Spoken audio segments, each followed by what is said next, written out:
Assalamualaikum warahmatullahi wabarakatuh.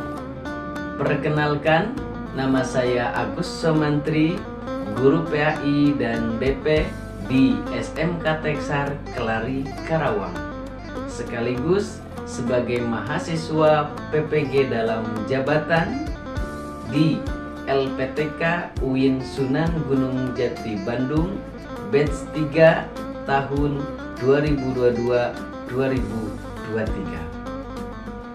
Hari ini Kamis tanggal 12 Januari 2023, saya akan melaksanakan ujian kinerja di SMK Teksar Kelari, Karawang, kelas 11 RPL 1 dengan materi hormat dan patuh kepada orang tua dan guru. Berikut ini adalah video ujian kinerja saya. Selamat menyaksikan.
Assalamualaikum warahmatullahi wabarakatuh.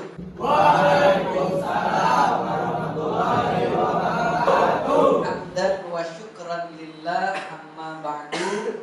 Puji dan syukur kita panjatkan kehadirat Allah Subhanahu wa taala karena sampai saat ini kita masih diberikan kesehatan, baik sehat iman maupun sehat Islam.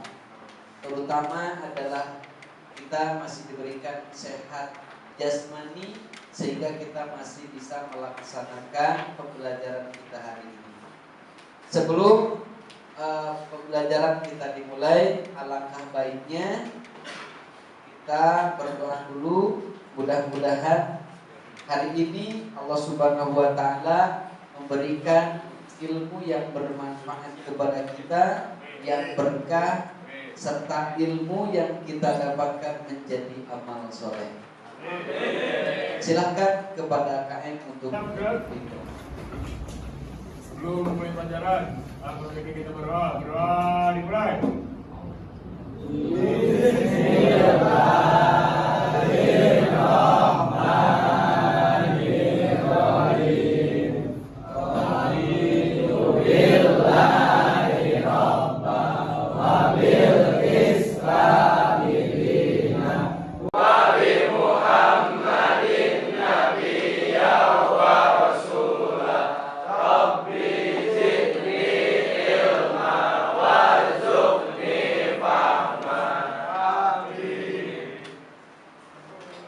Sebelum Bapak menyampaikan materi, Bapak akan cek dulu kehadiran untuk hari ini. Aditya, Ayas, Arya, Angga, Billy, Mira, Ade Irma, Ida, Ani, Gagat. Ya semua ya, alhamdulillah.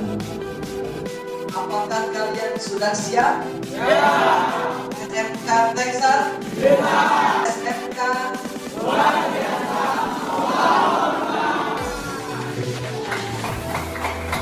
Belajar pembelajaran itu sangat penting. Oleh karena itu, belajar hukumnya wajib. Apalagi kita sebagai umat Islam, hukumnya wajib kita belajar. Pada pertemuan kemarin, ya Bapak sudah menyampaikan beberapa materi terkait dengan hormat dan patuh kepada orang tua. Untuk pertemuan kita hari ini, ya, tujuan pembelajaran hari ini, ya, ini bisa dilihat di depan kalian semuanya. Nah, ini adalah pertemuan yang ketiga dari beberapa hari yang minggu kemarin Bapak sudah menyampaikan. Masih tema kita hari ini tentang hormat dan patuh kepada orang tua. Namun untuk kali ini nanti Bapak akan menyampaikan ada beberapa ya, kisah. Ya, kalau kemarin kisah tentang Uwais Al-Qarni, namun sekarang Bapak akan menyampaikan diantaranya adalah tentang kisah Al-Qamar. Ya, kisah Al-Qamar. Sebelum Bapak menyampaikan materi berikutnya, Bapak ingin mengulas ya, materi minggu kemarin.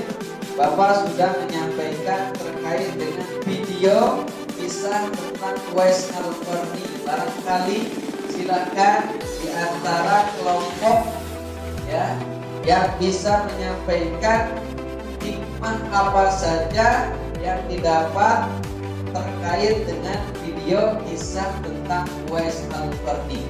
Silakan. Siapa? Ibrahim, silakan. Jadi hikmah yang dapat kita ambil dari kisah Uwais Al-Qarni yang pertama yaitu tidak mudah menyerah dan selalu optimis dalam menjalani hidup. Yang kedua, selalu bersyukur atas nikmat yang telah Allah berikan kepada kita. Yang ketiga, menyadarkan diri bahwa kemiskinan bukan halangan untuk berbakti kepada orang tua. Yang keempat, selalu berusaha untuk menjalankan amanah yang kedua orang tua berikan. Dan yang terakhir, menjadi pribadi yang memahami bahwa pentingnya akhlak kepada orang tua. Iya, betul sekali. Kita akan melanjutkan materi berikutnya ya terkait dengan birrul walidain ya, kebaikan seorang anak kepada orang tua. Di sini ada video yang harus kalian perhatikan, yang harus kalian amati, lalu kemudian setiap kelompok ya kalian harus mengambil hikmah apa saja yang terkait dengan video pembelajaran atau video yang sudah diputar. Ya, silakan disaksikan. Sangat penting sampai lupa salam. Menikah dulu atau berbakti pada orang tua.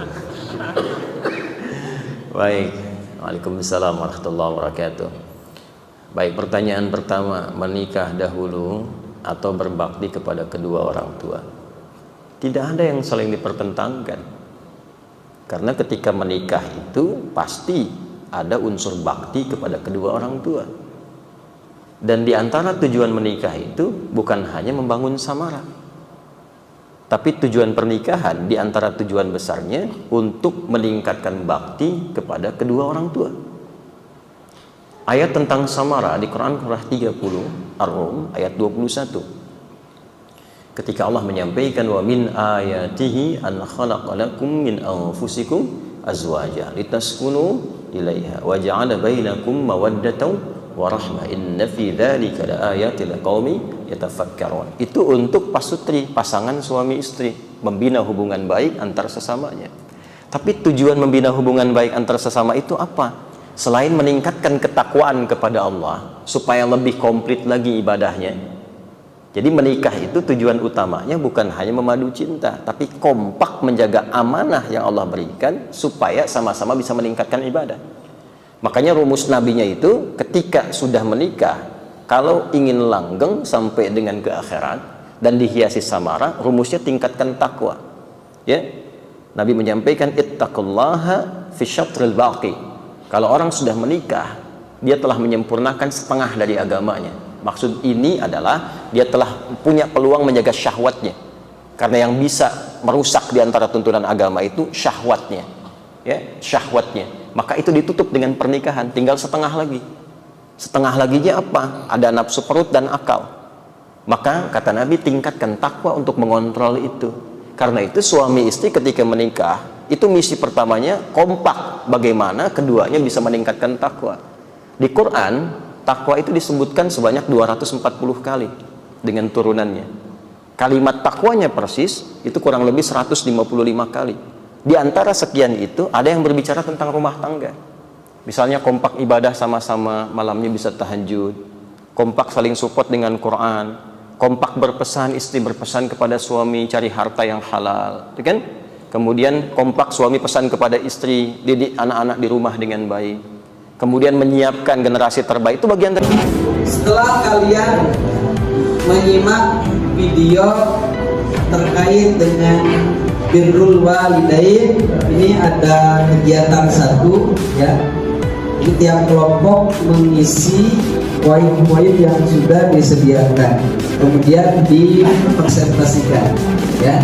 Silakan, ini udah ada kelompok ya, kelompok 1, 2, 3, dan 4.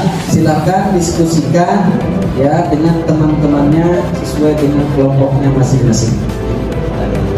Silakan untuk kelompok 1 untuk menyampaikan diskusinya. Terima kasih atas kesempatannya. Hasil dari diskusi kelompok kami dari video yang telah tadi diputar, yaitu pertama, amal yang paling utama berbakti kepada orang tua merupakan salah satu amalan paling utama. Yang kedua, bernilai jihad, berbakti kepada orang tua senilai dengan jihad fisabilillah. Terima kasih. Silakan untuk selanjutnya kelompok 2. Terima kasih, kami dari kelompok 2 akan menyampaikan hasil diskusi tentang keutamaan berbakti kepada orang tua. Yang pertama yaitu diperpanjang umur dan diberkahi rezeki. Yang kedua mendapatkan doa yang baik dari orang tua. Terima kasih. Selanjutnya silakan untuk kelompok 3. Terima kasih atas kesempatannya. Hasil video yang kami amati dari keutamaan berbakti kepada orang tua, yang pertama ada memperoleh ampunan dari Allah Subhanahu wa taala, dan yang kedua ada taat kepada orang tua merupakan bentuk ketaatan kepada Allah Subhanahu wa taala. Terima kasih. Ya, silakan untuk kelompok berikutnya, kelompok 4. Terima kasih atas perhatiannya. Di sini saya akan menyampaikan semua yang diambil dari video yang tadi. Yang pertama itu tiket menuju surga, dan yang kedua bentuk taubat kepada Allah. Baik, terima kasih kepada kelompok 4 dan semua kelompok ya, alhamdulillah sudah menyampaikan presentasi dari hasil pengamatan video kegiatan yang pertama. Selanjutnya Bapak akan memperlihatkan atau menayangkan terkait dengan kegiatan yang kedua, yaitu kisah tentang Alqamah. Ya, Alqamah ini adalah seorang anak ya yang kurang baik terhadap orang tua. Silakan untuk ditonton dulu video kisah tersebut. Assalamualaikum semuanya. Selamat datang kembali di channel Hidayah Ilahi, channel yang akan membahas berbagai kisah nyata Islami yang menginspirasi dalam cerita bergambar. Jika kalian tertarik, silahkan like dan subscribe channel ini agar bisa mencapai 1 juta subscriber. Berikan komentarmu juga di bawah ya. Jangan lupa share video ini sebanyak-banyaknya. Kisah nyata jenazah sahabat Alqamah yang hendak dibakar Rasulullah karena durhaka kepada orang tua dan lebih mementingkan sang istri. Kisah nyata ini bersumber dari kitab Al-Kabair karya Syamsuddin Abdul Abdillah Al-Zahabi, cetakan Beirut Darun Nadwa halaman 46. Tonton video ini sampai selesai, semoga menginspirasi. Dahulu, Alqamah adalah seorang sahabat Nabi Muhammad SAW yang sangat taat. Ia tak pernah lalaikan sholat fardu ataupun sunnah. Amalan puasa dan sedekah pun tak pernah terlewatkan. Namun saat nazak di penghujung hayat, ia susah mengucapkan syahadat. Dikisahkan saat Alqamah sakit keras, istrinya mengirim utusan kepada Rasulullah SAW. Tujuannya memberi kabar bahwa suaminya sakit kritis dan sepertinya sedang menghadapi sakaratul maut. Begitu menerima kabar, Rasulullah SAW langsung mengutus Ammar, Bilal, dan Suhaib untuk menjenguk Alqamah dan mengajarinya mengucapkan kalimat tauhid. La ilaha illallah, tiada Tuhan selain Allah. Namun lisannya sahabat Alqamah keluh, tak kuasa mengucapkan kalimat tauhid. Sepertinya ada sesuatu yang aneh dan janggal.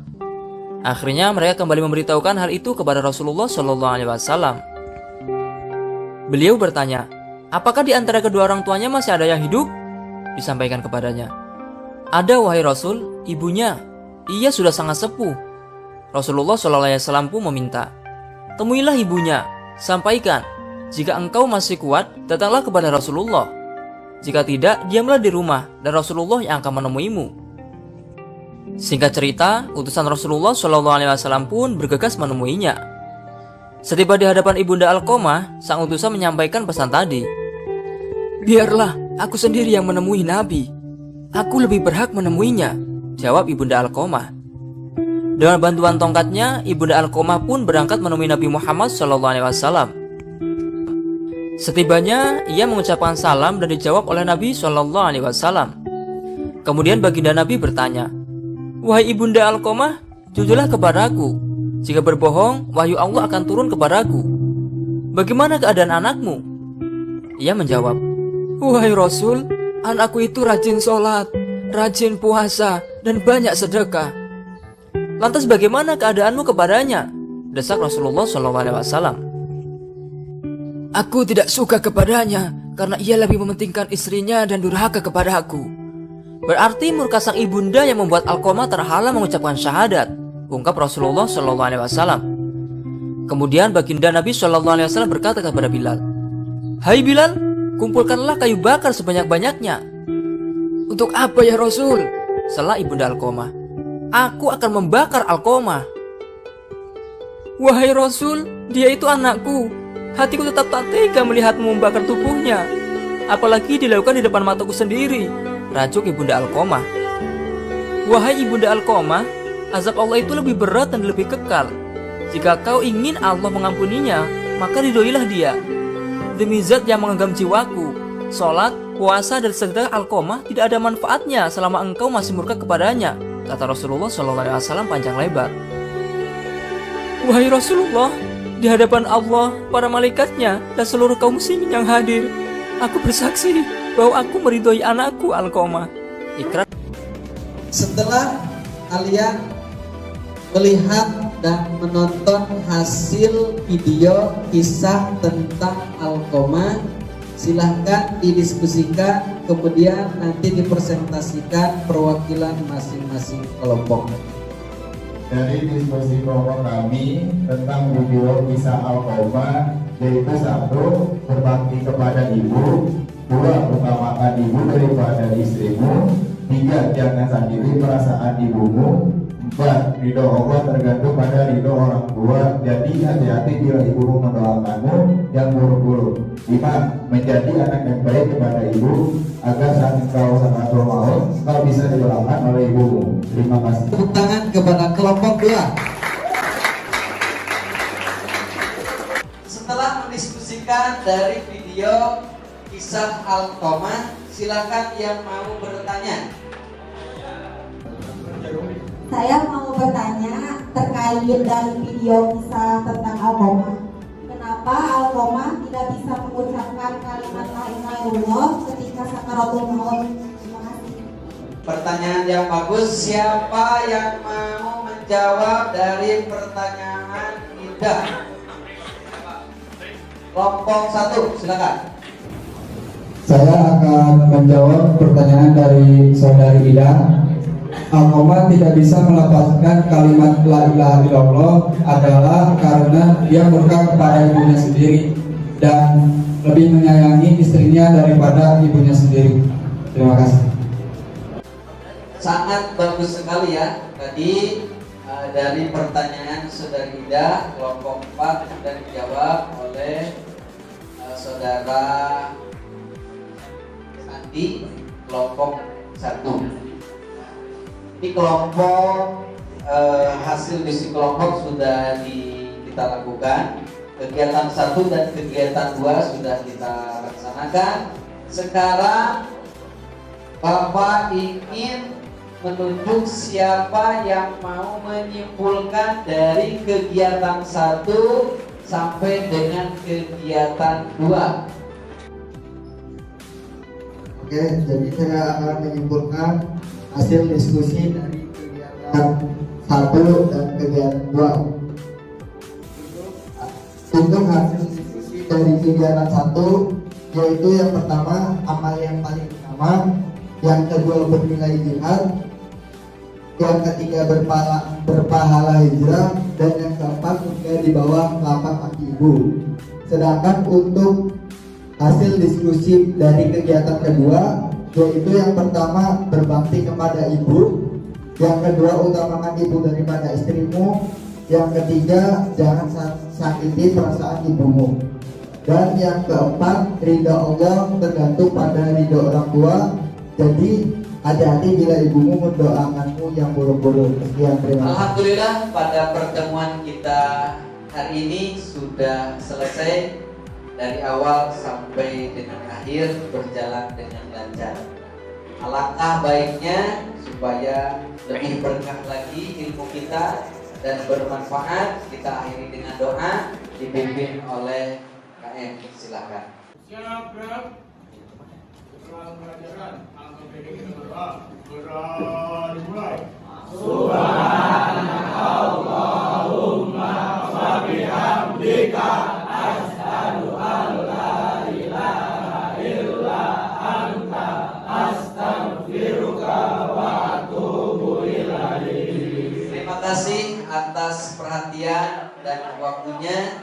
Bapak akhiri dengan ucapan salam. Assalamualaikum warahmatullahi wabarakatuh. Waalaikumsalam.